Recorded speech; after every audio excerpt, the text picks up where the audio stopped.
Cardinal number और order of a finite set. Cardinal number क्या होता है, जिस एक कोई सेट है उसमें जितने एलिमेंट्स होते हैं वही उसका कार्डिनल नंबर कहलाता है। The number of elements in a finite set A is known as a cardinal number और ऑर्डर ऑफ फाइनाइट सेट।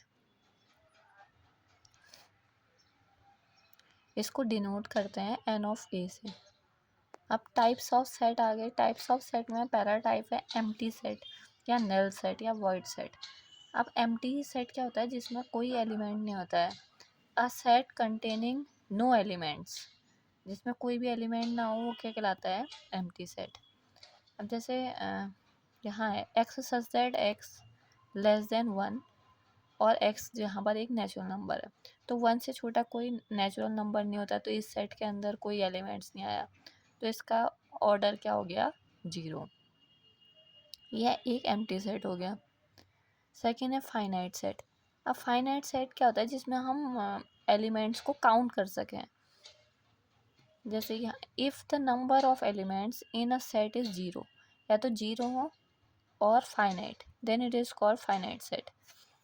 जैसे यहाँ पर एक एग्जांपल दिया हुआ है, x such that x is a integer and minus x जो है वो -1 और 3 के बीच में होगा, तो -1 से स्टार्ट होके 3 तक जाएगा, तो इसका ऑर्डर हो गया 5, तो एक ये finite set.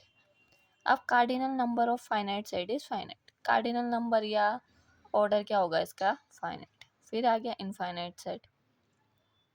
A set is said to be infinite if the number of elements in a set is not finite और इनफाइनाइट इन काउंटिंग, यानी जिसको काउंट ना कर सकें, इनफाइनाइटली जाता रहे। जैसे the number of all whole numbers, all whole numbers यानी 0 से स्टार्ट होंगे और इनफाइनाइट तक जाते रहेंगे, ये क्या हो गया, इनफाइनाइट सेट। तो हम इसका कार्डिनल नंबर भी इनफाइनाइट होगा, इसको नहीं निकाल पाएंगे हम। तो cardinal number of an infinite set is not defined, तो इसका ये हम डिफाइन नहीं कर सकते हैं। फिर आया सिंगलटन सेट। अब सिंगलटन सेट क्या होता है, जिसमें जो सेट केवल एक एलिमेंट्स कंटेन करता है।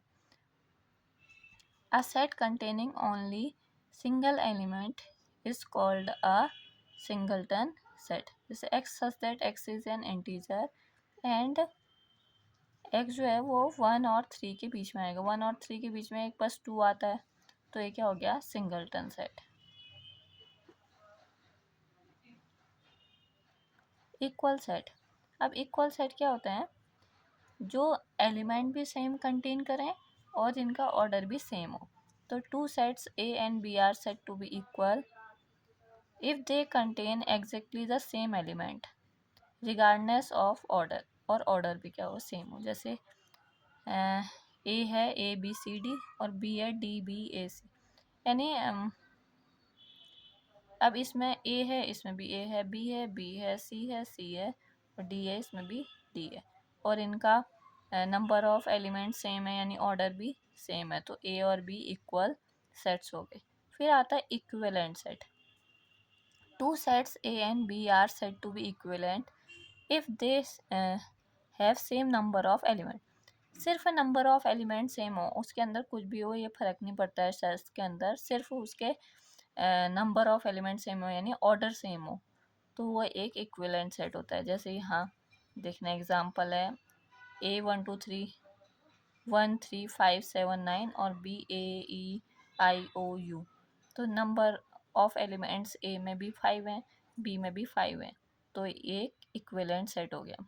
If n of A is minus n of B equal to n of B, then two sets A and B need not to be equal. Thus equal set are equivalent but equivalent set need not to be equal. जो equal set हैं वो equivalent होंगे, पर जो equivalent set हैं वो ज़रूरी नहीं है कि इक्वल भी